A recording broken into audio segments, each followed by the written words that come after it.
Swayam Prabha. Digital India. Educated India.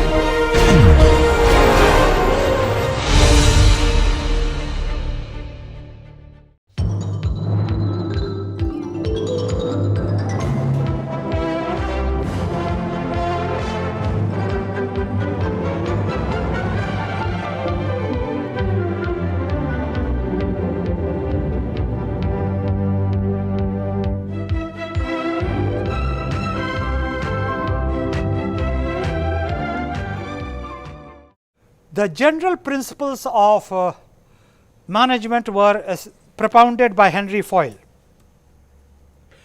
It was first published as Administrative Industrial et General in 1961. It was complementary to Taylor's work. It proposed 14 principles of management.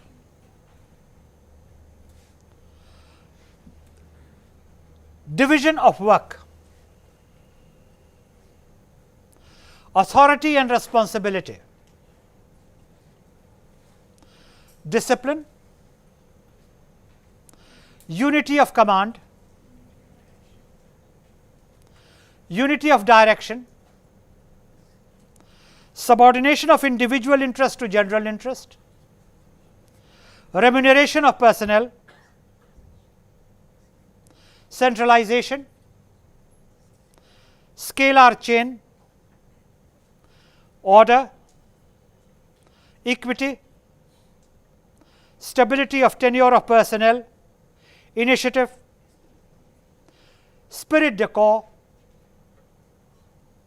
and even today these 14 principles constitute a large component of what would be the basics of management. And even though the general management theory and general management principles may not be the latest, their contribution to understanding management thought is central. Division of work is rooted on a very simple principle: every work cannot be done by everyone, because it requires different skills. This is not the same thing as specialization. Please get this very clear.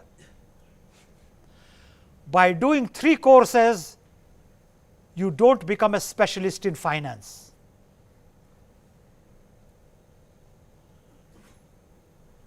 You have just done 3 more courses, period.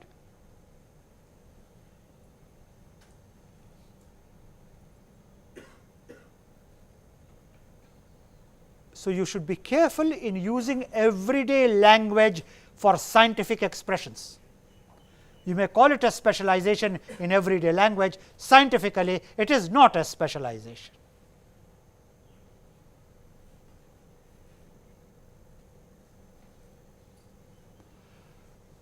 But it does recognize that in an organization, if you are to work together, you will need different types of skills for different types of tasks, and therefore different types of training. Therefore, it is the principle of general management.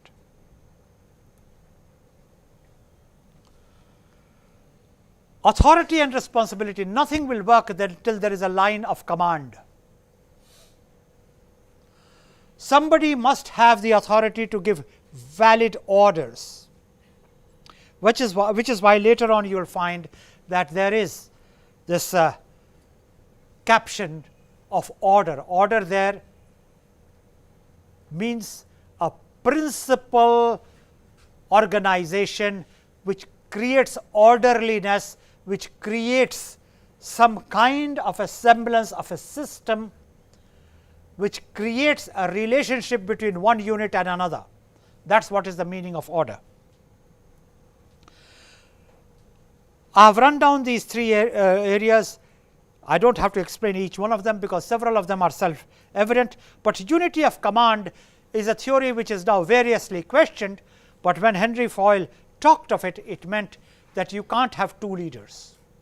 We live in an era today where very often there is duality of reporting pattern.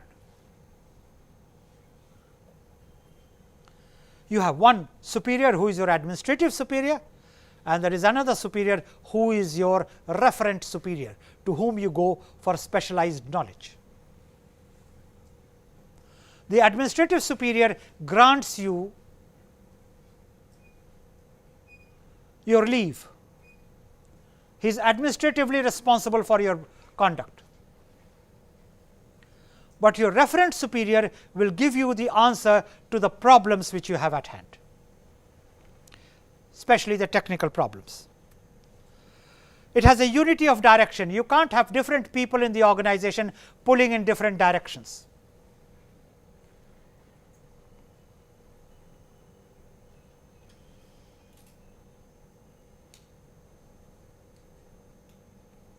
Subordination of individuals' interest to general interest. This is a very common principle of organization management. The collective interest is always larger than the individual interest. That is the principle. The collective interest being what is for the common good. Now, this again goes back to the social contractualist theory. Remember, Rousseau talked of general will. General will meaning what is the collective will of a people, and what leads a group is the general will. General will need not be, as I have already explained to you elsewhere, an additive function, or in the Indian ethos this is known as samashti, loka kalyana, janahit, or what was coined as a slogan bahujan hitaya, bahujan sukhaya. What is to the common good? Utilitarians talked of it. Harold Lasky talked of the greatest good of the greatest number, whatever that slogan means. It is one of those grand slogans which owes its success as much to its ambiguity and confusion as to its good use of words. What is the greatest good of its greatest number? It cannot be analyzed, but the slogan worked. It immortalized Harold Lasky. Again, that person is great whom everyone calls great. You do not have to establish your greatness by a count. You may be a great person by count, nobody believes you are great. A reinforcement of what I call the general will theory, or what can be called the general interest. Who is a scholar? Whom everyone says is a scholar. Has anyone conducted an examination? Has anyone weighed his knowledge? No, but it is generally believed he is a great scholar. He becomes a great scholar. So, there is a lot to be said for group identity. Organizations run on the principle of group identity. That is the larger principle which I am trying to establish with you. And after all, each one needs to make a living, so there must be some remuneration. Where do I earn my food? Where do I buy? How do I buy my clothes?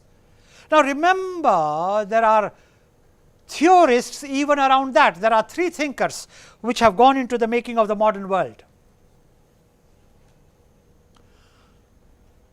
Not that these are the only three thinkers which have gone into the making of the modern world, but the three important thinkers which I think everyone should be broadly aware of are Freud, Adler, and Marx. Now, you would have heard of them. If you haven't, you should have. Now, each one of them propounded a theory. Freud took the view that all relationships are determined by gender relationships of attraction and repulsion. And attraction and repulsion are not necessarily a factor of opposite gender. People of the same gender can also be attracted or repelled by each other. Something which was later on established through simple scientific tests which prove that from each of our bodies certain energy emanates. You can use different words for it.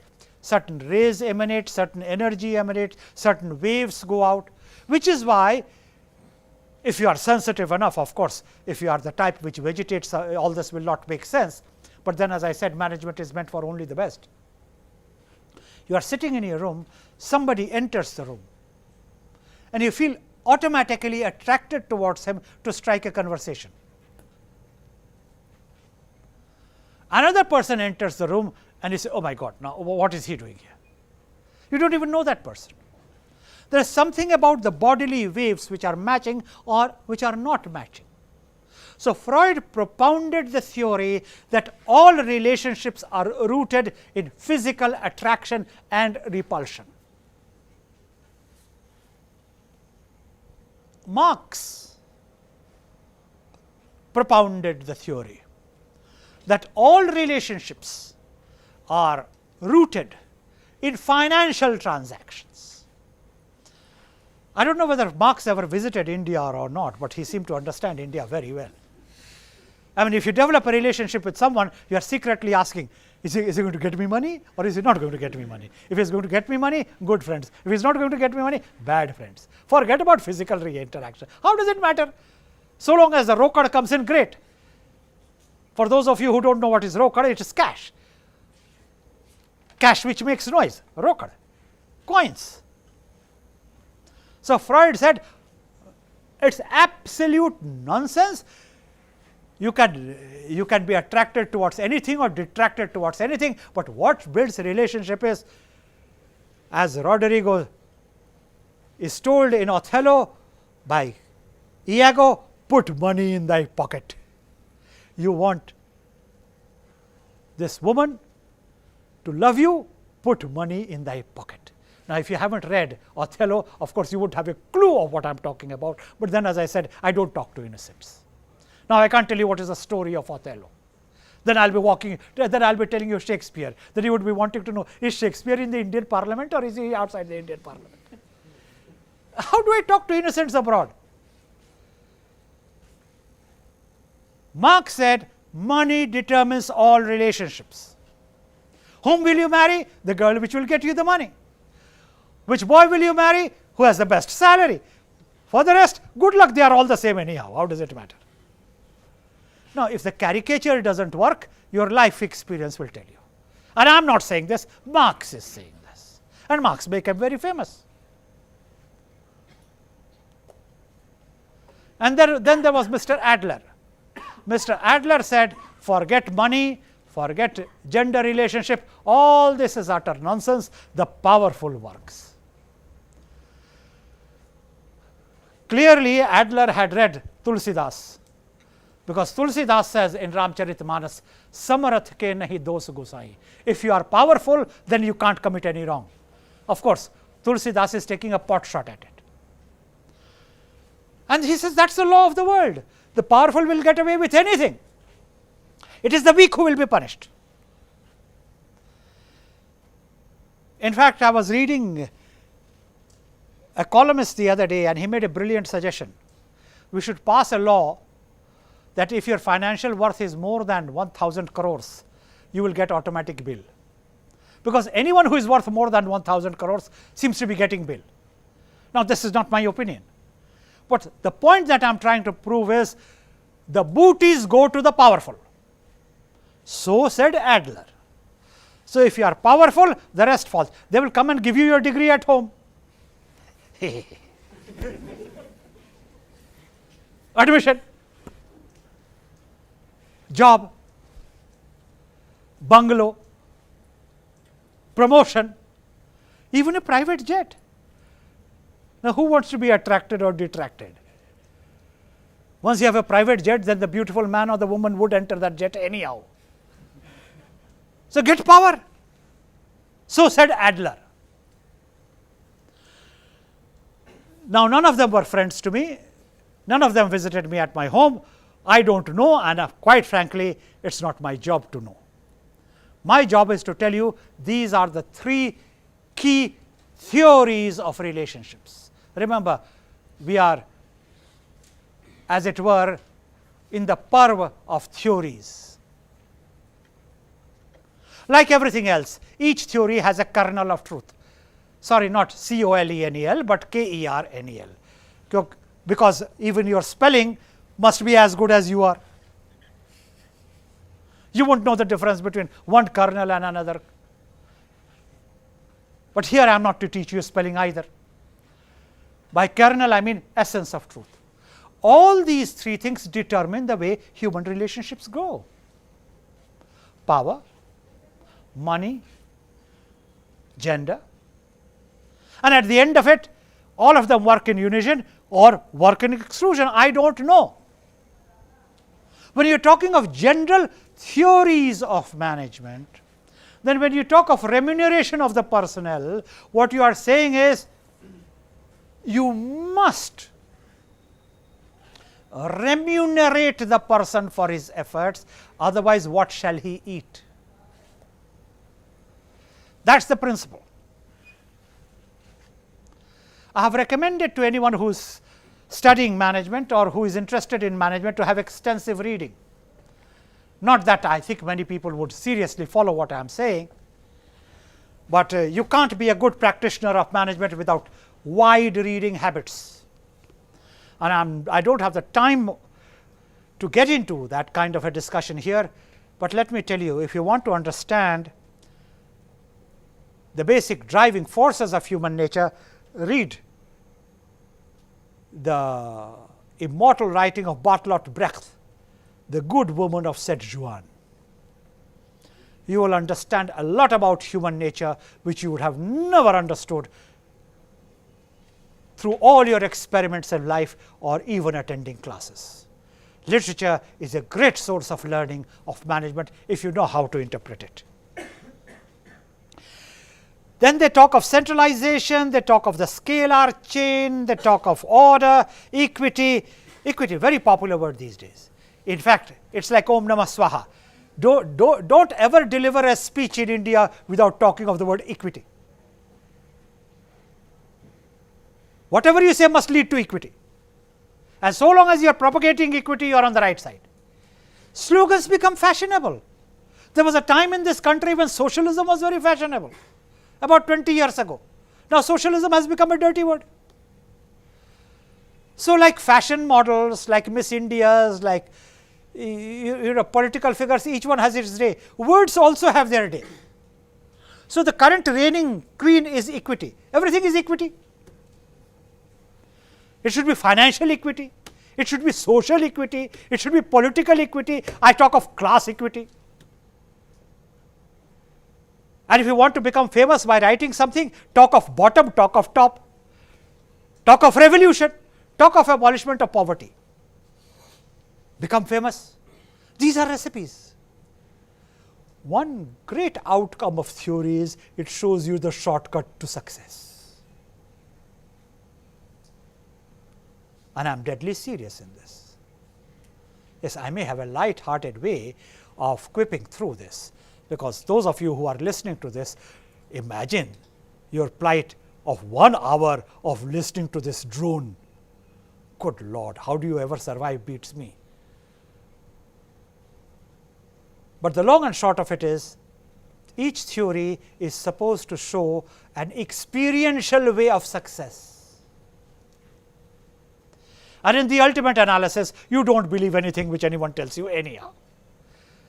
You will have to experiment it on your own. So good luck. Find out how far the word equity goes, but start using it. At least you will be one up.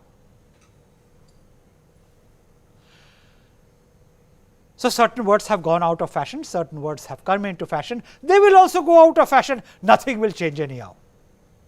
No, somebody will say, that's being skeptical. No, I can't be skeptical. But the fact is, management is a search of the leverage principles which cause a change. So it is not about skepticism, but it is about trying to understand how skepticism can be fought. And it is trying to show what is the way forward. Just as I propounded to you, forget about transforming others, no one will get transformed. Change yourself. Just as I said, the real intervention is management of self. If you can do that, you believe in what you say you do, otherwise you are delivering a lecture. Not such a bad thing after all, you can make a living out of a lecture. The trouble with lectures is they are as good as the people listening to it. If you are yawning through it, it is no good. Now, to take the conversation forward beyond general principles of management, let us look at the merits and demerits. This sort of thing has universal support, but it has no empirical evidence. Just as I said, you can find as much empirical evidence for Adler as for Marx, as for Freud. God knows where the truth is. When you are in love, Freud appears very important. If your dad is getting you married, Adler becomes very important. If your cousins are getting you married, Marx becomes very important. After all, how much is a dowry at the end of it? Damn it, anyhow you will be fighting with your wife or your husband. Oversimplification, yes. But as I said, there is no empirical evidence to prove which of these theories is better than the other. Each one believes the theory which explains his present predicament the best. Let me repeat that.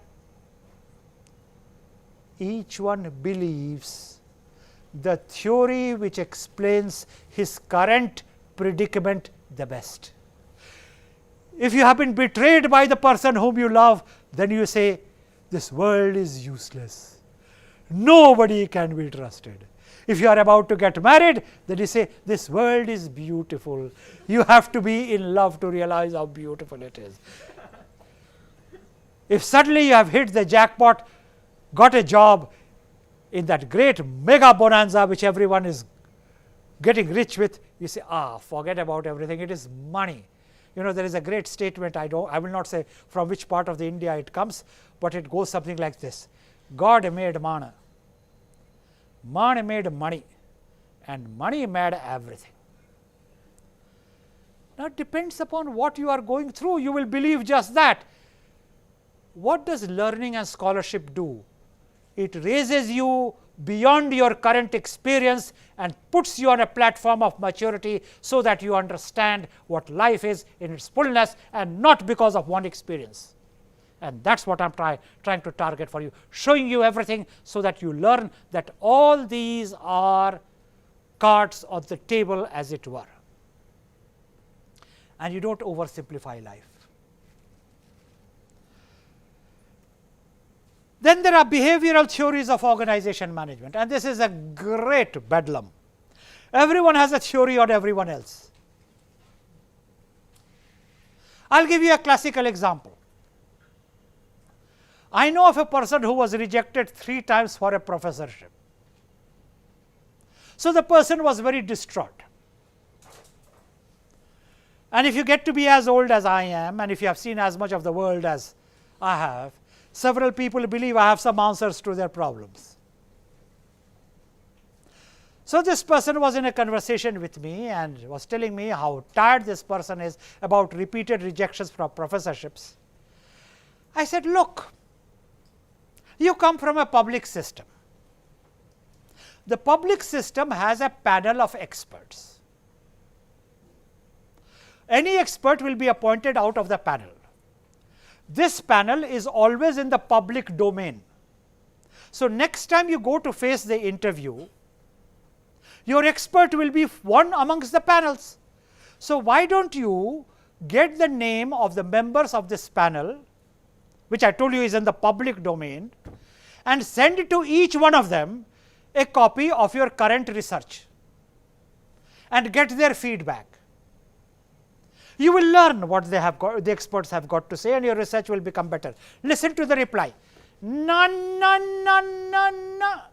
I have done many things in life, sir, but this is one thing which I have not done. I said, which is why I am asking you to do it. The person said, no, no, no, no, no. I will not do it at all. I said, why? It is unethical. I said, where does ethics come into all this? No, no, no. And that chant of na, na, na evokes humor in me even today.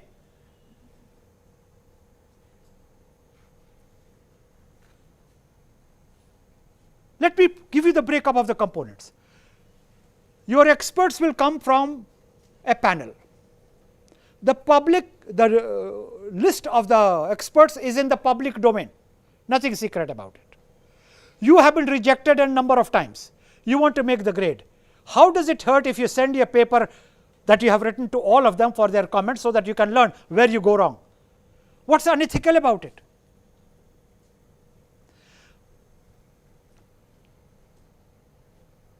It's fashionable to talk of cases in behavior. I cited to you a case which says very simply, at the end of it, it is the individual idiosyncrasies of the person which becomes a theory. It has nothing to do with research. I will not tell you further details about this person, because I am not manufacturing or conjuring up this story. This person, the person had jumped a contract with a straight face. It will always constantly talk of ethics. So, you are drawn about the opposite. If you have violated something, you keep talking about it. That is behavior. I will tell you another story of behavior. There was this movie being shot, and in the happier days when the Connaught Place was not such a rubble, the shooting was taking place there. And the hero, presumably, like all film heroes, must have been a tall, strapping chikna hunk, as the expression goes. And this hunk was walking down. And of course, you can't beat up the film's hero. So the director got fed up with it, and he said, let's make it a live shot. Because each time there would be a fisticuff, he wanted a few shots to be exchanged before the hero actually demolished the person who was trying to fight him, as a hero is supposed to do. So the director decided to make it a live shot, which meant the hero was supposed to walk down the curve of the Connaught Place and accost the first couple coming down the road. So the hero set out, the film shooting began, the reels began to roll, and as it happened, the first person which the hero met as coming down the circle of the Connaught Place was a couple actually. So the hero stood aside and said, excuse me, sir, is that your wife? So he turned around and said, yes, she happens to be my wife, but what is it to you? He said, sir, if you don't mind, as you were coming down the Connaught Place, I wondered how a handsome, charming, distinguished looking person like you could be married to such a rich, ugly, decrepit person. And he was ready for the husband to lunge at him. So he was ready to take on the shot. And you know what the husband did? The husband turned around to his wife and said, you see, darling, now people on the road are saying exactly what I have said to you all these years. So the shot was again spoiled. Now, I wasn't there, as I often say after an anecdote, so I don't know how the director retrieved the feeling, but behavioral theories are known not to prove anything.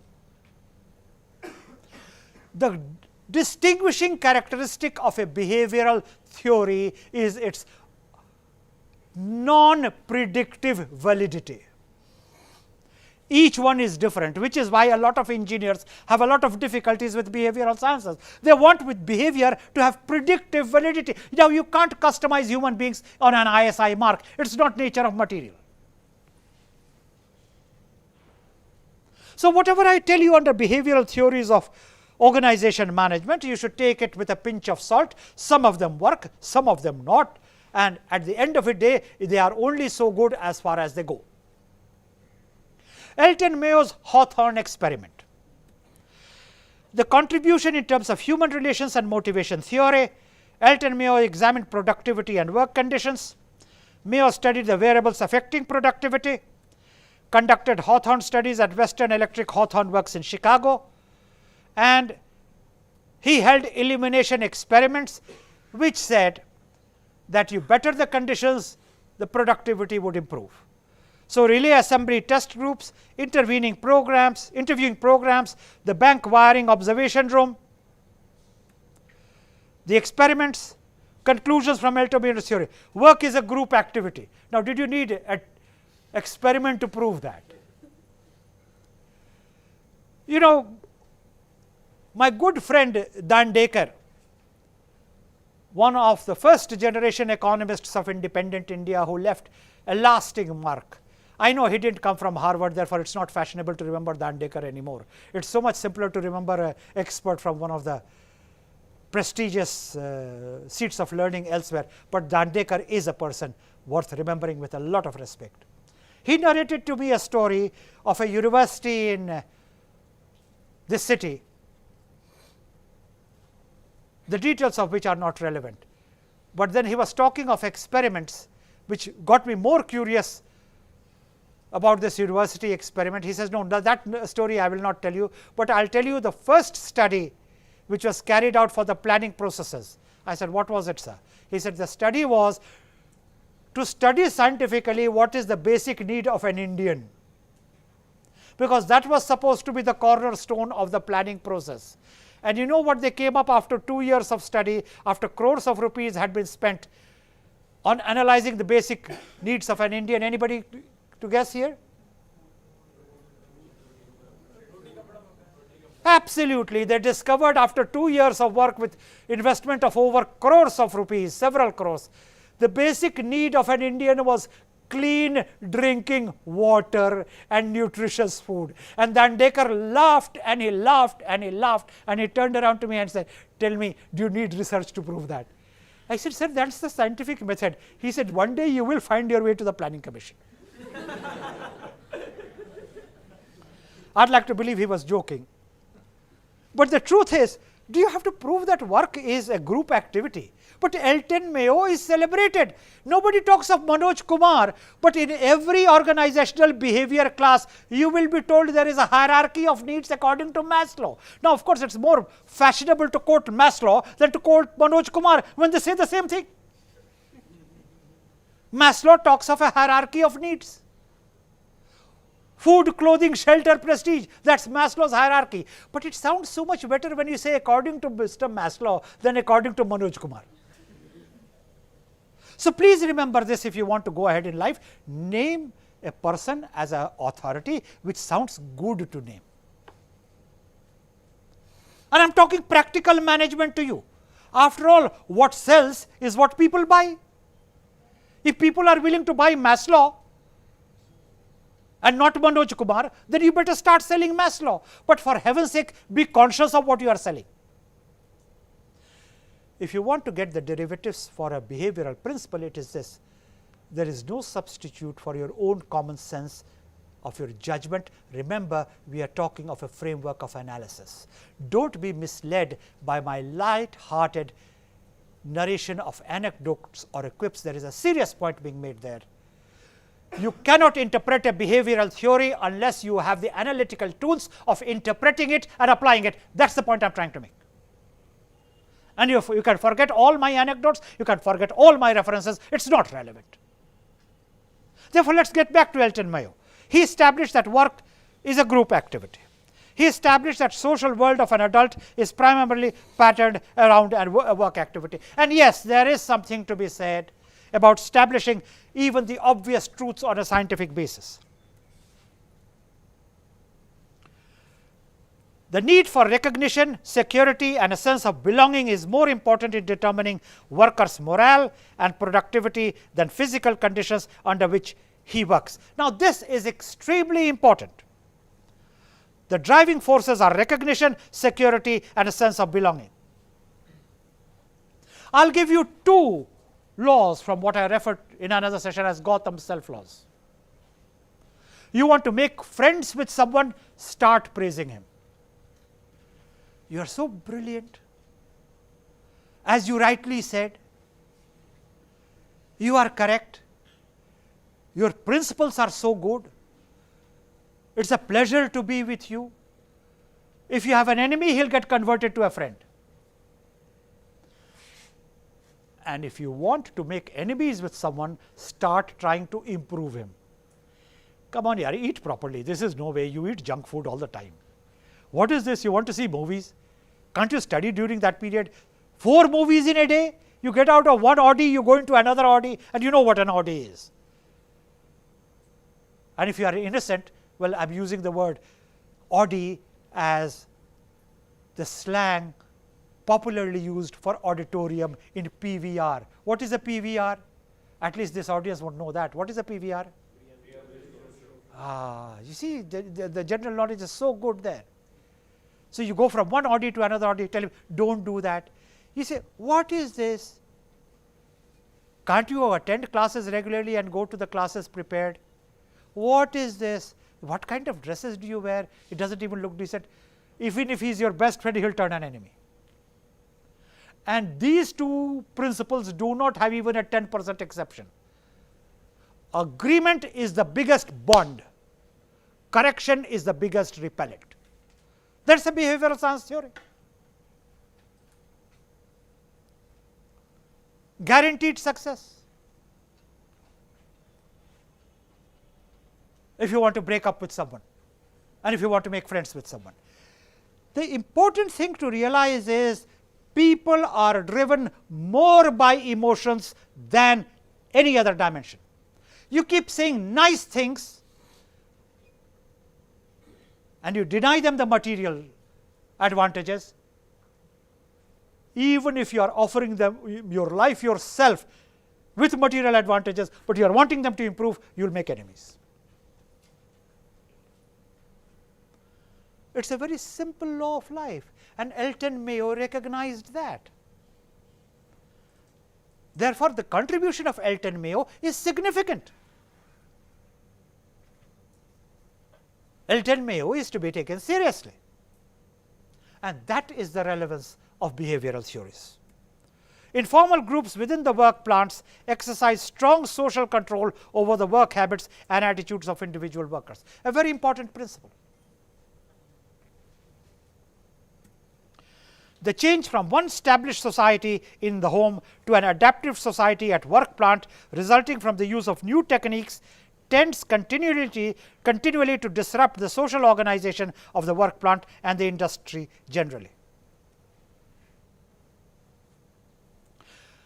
Now, a lot of work has been done on this in management principle.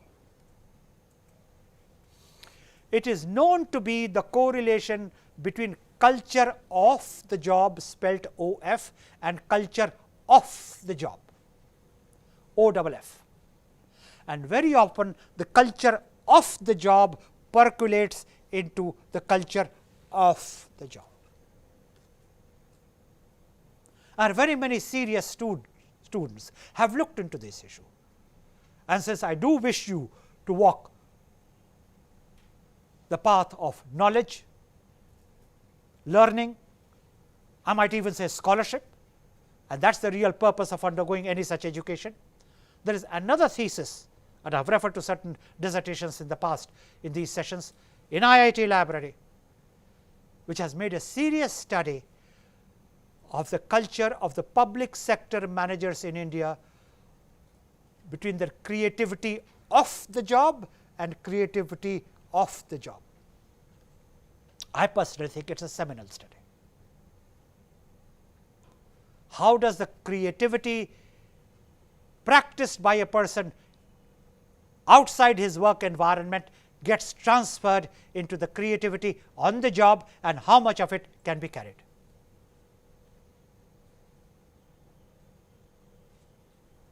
It is important to recognize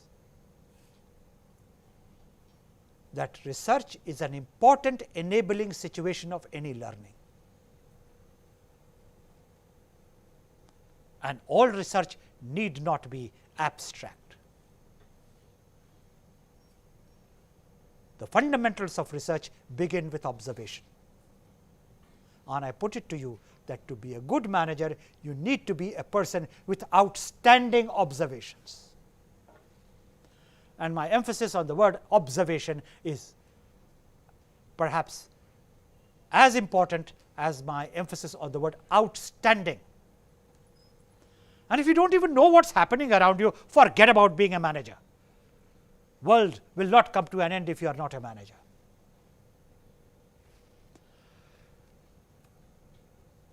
The next theory I would like to talk to you about is that of Rennesis-Leichardt, whose research on human behavior is very often referred to. Rennesis-Leichardt talked of the industrial situation. We do not have the time to get into now, but a very important outcome of the theory and the researches of Rennesis-Leichardt was creating systems within organizations and emphasizing that systems must be internally and mutually consistent with each other. And even if you do not understand the principle here and now, it is important that you be exposed to it. And this is what Rennesis-Leichardt said.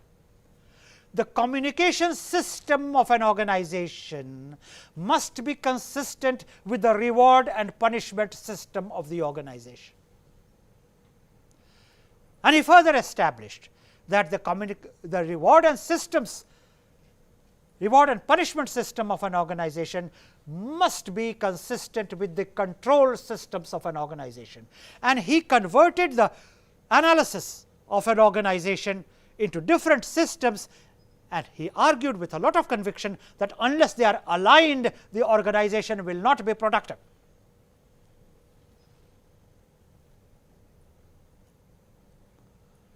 And I want you to be conscious that of the fact that whereas there are limitations of behavioral theories, there is a certain seminality of behavioral theories which is essential for the making of any practitioner of management.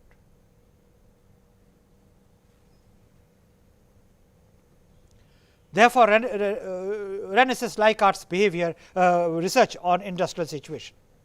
He contends the form of an organization that will make the greatest use of human capacity is highly effective group works linked together in an overlapping pattern by other similar work groups. I have just explained that to you.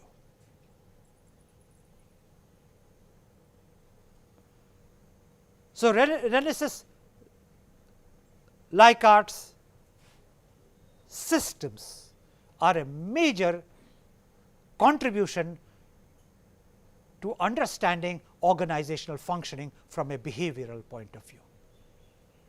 In other words, you can't have a loose control system and a tight communication system. It won't work. You can't have a strict punishment system and a loose authority pattern. It won't work. The organization will collapse under its own contradictions. There are 4 different management styles. You can call them systems. I have just referred them to you. And he has given a name to the styles, and he calls them the exploitative, which is the authoritative system, the benevolent, the authoritative system, the consultative system,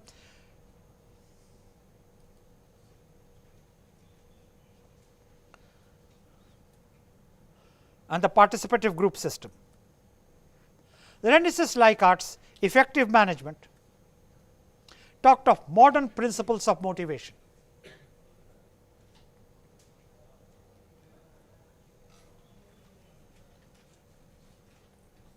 It talked of employees' perspective. It talked of group linkages for organizations. It talked of supportive relationships in a group.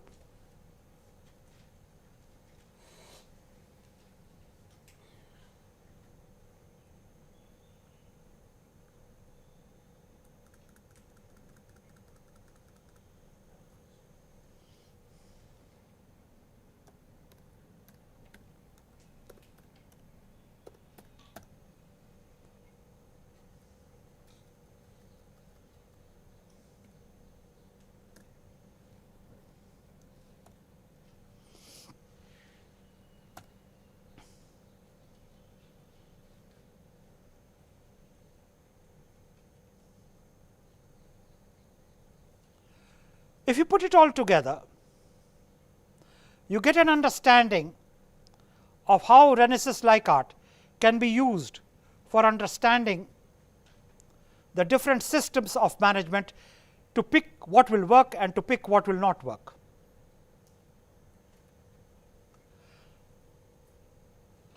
Ultimately, it is neither Elton Mayo which is right, nor Relis's Leichhardt which provides all solutions, but then the exploitative, the benevolent, the consultative system and the participative group systems as defined here go on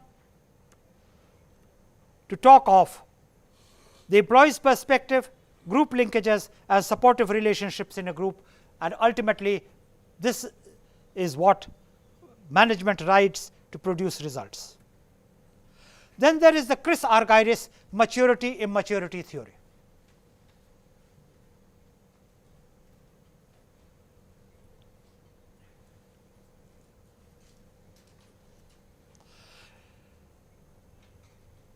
It establishes that descriptive and multidimensional developmental process operate in any organization.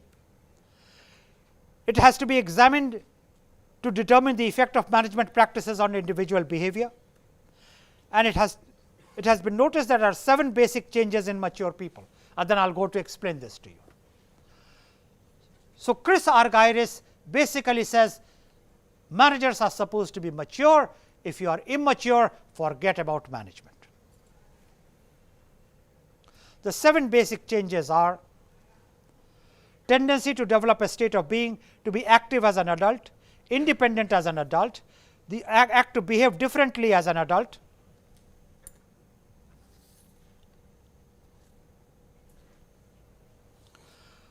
be able to develop a long run perspective, able to have control over oneself, able to move to superior positions. And this is the continuum he talks about.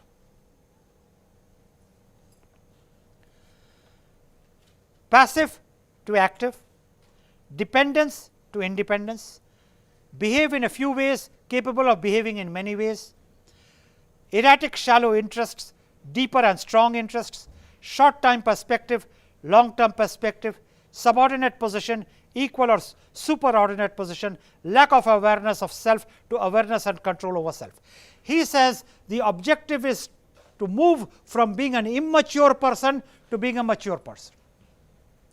And in this diagram, you have the descriptions outlined, and in each case you can mark the spectrum as you do it on a scale, and you can almost measure where you are on that spectrum of immaturity to maturity, which is where I said ultimately it is self judgment, it is self management, and investment in yourself that matters. You are obliging no one by taking care of your intellectual growth. You are doing nobody else a good turn by investing in your own self.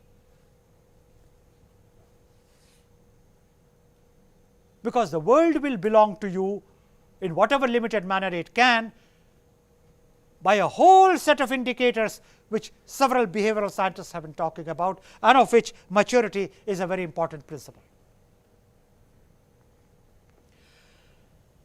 I hope you will be able to see the range of being from being passive to active. You do not sit there being a helpless object of events taking place around you. You become an active player. And there are a lot of poems and sayings on how you can determine your own future. Obviously, maturity requires recognizing the broad band in which you can and the broad band in which you can't. But the broad band available for intervention is so large that it can prove your making and unmaking, and that is what you have to understand as a manager.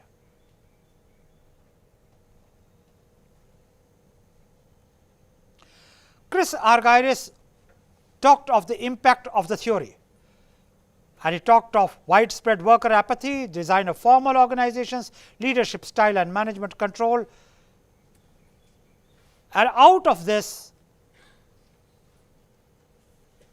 Chris Argyris imparted to organization management a scientific basis which endures till today.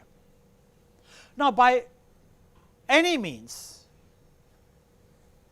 People like Elton Mayo or people like Chris Argyris or all the others which I have named as I have gone through several schools of thought and organization theories are not an exhaustive list. And before I am through with this topic and this treatment of organization theories and schools of thought which provide a framework for organizational analysis, I want you to know of some of the other names. And each one of them has made his contribution in a limited way. One is Vroom. Vroom has talked of the expectancy theory. After all, life is a set of expectations, like many other things. You expect things out of life. When does a relationship turn sour? Be it with your parents, be it with your cousins, be it with your brother, be it with your sister, be it with your girlfriend, boyfriend, teacher, bus driver, whoever, when the other person does not meet your expectations. So, the truth is all relationships are a network of expectations. And when you respond to somebody's expectations, you are great. And when you do not respond to somebody's expectations, you are not great. The trouble, however, is that your expectations may not be very mature. I am tempted to tell you another anecdote, which perhaps those of you who do not have work experience may not be able to relate to. But remember, I maintain that management is best understood by those people who have a work experience. There was this little bird flying south during winter to get to better climate. As it happened, it got caught in a blizzard and it was snowing. The little bird collapsed under the weight of the snow and got buried and lay there for a full day. It happened to be a huge farmland and there was no way anybody would come and dig it out while shoveling the snow. But as chance had it, a bull passed that way and it dropped something where the bird lay. And because of the warmth of that dropping, the snow began to melt and the bird began to feel very good. So, it started to chirp, and as it chirped, there was a wolf passing that way. It gobbled up the little bird.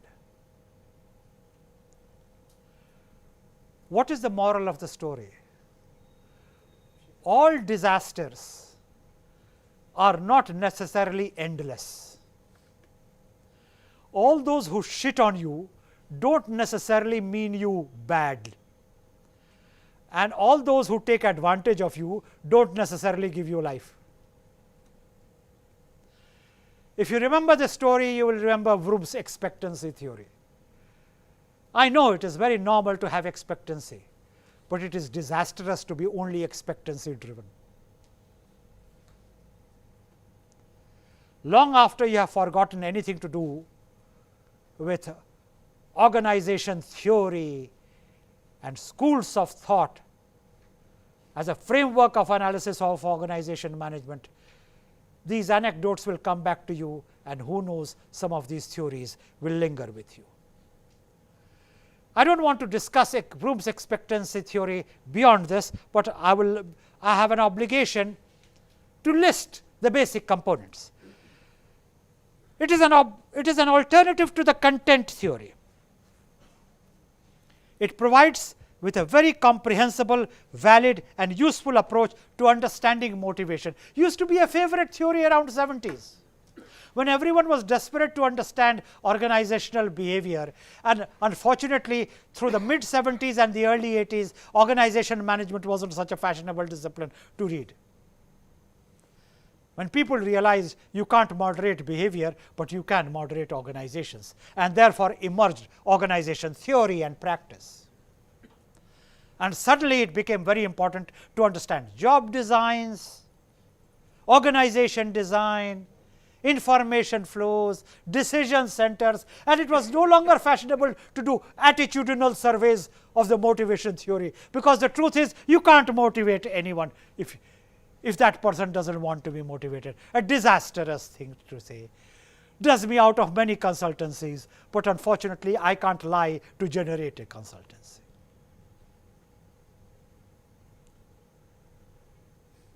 To motivate someone, the person whom you want to motivate must be willing to be motivated, and that can't be ensured. There are limits to what you can do to motivate anyone. However, Vroom's expectancy theory provided you a framework for understanding motivation, and I need to place it on the table. I have an obligation to explain it to you. It assumes that behavior results from the conscious choices amongst alternative whose purpose is to maximize pleasure and minimize pain. Read this very carefully, understand this clearly.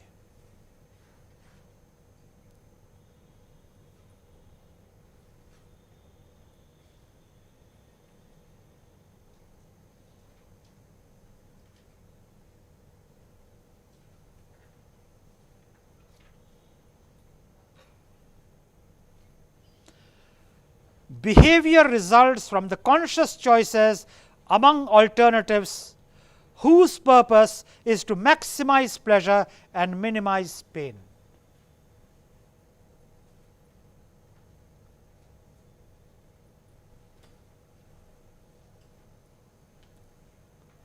Vroom's expectancy theory talked of other things. Individuals have different set of goals and can be motivated if they believe in positive correlation between the efforts and performance. He is right, provided you are talking of his goals.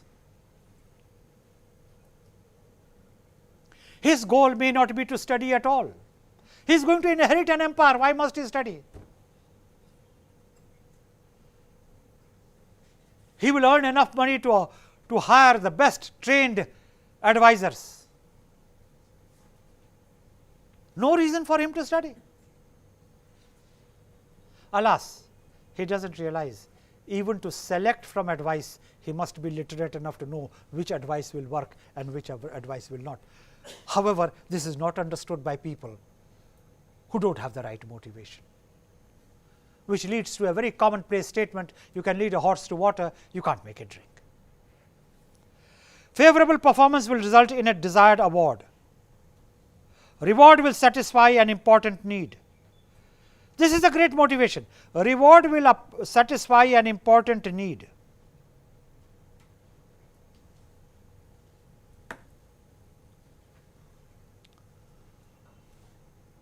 Sometimes you may give an award assuming that that level will never be reached, and then that person reaches that level, and then you have to give that reward. As many of you would be knowing, I have 2 children who did reasonably well in their lives. Their anecdotes are not relevant, but to the second one I said, if you top in the university, I will take you to Singapore, and she actually did top. Now you can imagine the expense I had to incur. So, in your personal lives, do not promise rewards which you do not mean unless you really think it is outside the domain of all probability. Even a report probability does come true. Now, if you think I am being flippant about it, I am not. I am making a deadly serious statement, and the serious statement is the following: rewards must be meaningful and correlated to the actual ability to incur those rewards. Can you incur those rewards? First question. 2, if you can incur those rewards, is that effort worth it? 3, at the end of the day, anything which is reward driven and only reward driven, please notice my emphasis. It can be many other things and reward driven, then it is fine, but if it is only reward driven, it does not last. Remember, behavior is like water. It settles down to its natural level. You can't pump it to artificial levels. Let nature take its course. Push it up as much as you can, accept what will not happen. Systems theory has talked of it very wisely about all this when they have started talking of limits to growth. So, at the end of the day, there isn't such a big difference between behavioral theory and systems theory. All these warfares, which a lot of academics love indulging in, come out of lack of understanding of each other's discipline. If you understand each other's discipline, at the end of the day, what you say as a behavioral theorist and as a system theorist do converge. Desire to satisfy the need is strong enough to make the effort worthwhile. Vroom's expectancy theory had three basic beliefs: valence, expectancy, instrumentality. Valence means the relative ratios. If I do this, this is what I get. If you do that, this is what I get. Now, how do you establish a relationship? Expectancy, instrumentality. Vroom suggests that an employee's beliefs about expectancy, instrumentality and valence interact psychologically to create a force such that employee acts in a manner that brings pleasure and avoids pain.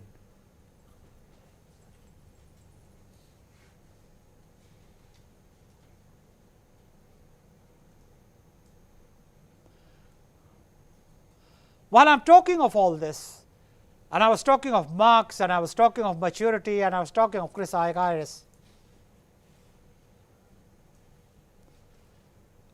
I am reminded of a definition by Marx of maturity. He says, the ability to go through pleasure and pain without a sense of guilt is maturity. It is a brilliant statement. You may or may not agree with it. The ability to go through pleasure and pain without a sense of guilt is maturity. Just as you are enjoying a 7-course dinner, somebody walks up to you and says, do you know the number of people who are starving outside? I should not be thinking. It has caused in you a sense of guilt. Now look, even if you abandoned that food, no one who is starving is going to be saved. You are going to join the ranks. No, I am not saying don't do good to the needy. No, I am not saying that. That is catching the bull by the tail, a very widely held sport, catching the bull by the tail. While talking of behavioral theory, I have to mention it. The art of misunderstanding is perfected by some people to a fine art. Whatever you say, they will misunderstand. In such situations, don't even try to make them understand. Just keep quiet. But there are different definitions in behavioral sciences. Choose what suits the situation best. Note my emphasis. Choose what suits the situation best. This can be calculated via the formula motivation, valence, expectancy. Bring in instrumentality, because that is the way the delivery mechanism will take place. Vroom's expectancy theory explains job satisfaction, one's occupational choice, like the likelihood of staying in a job and the effort one might expend in the work. We shall stop there for now, and we shall take up Maslow's theory of motivation next.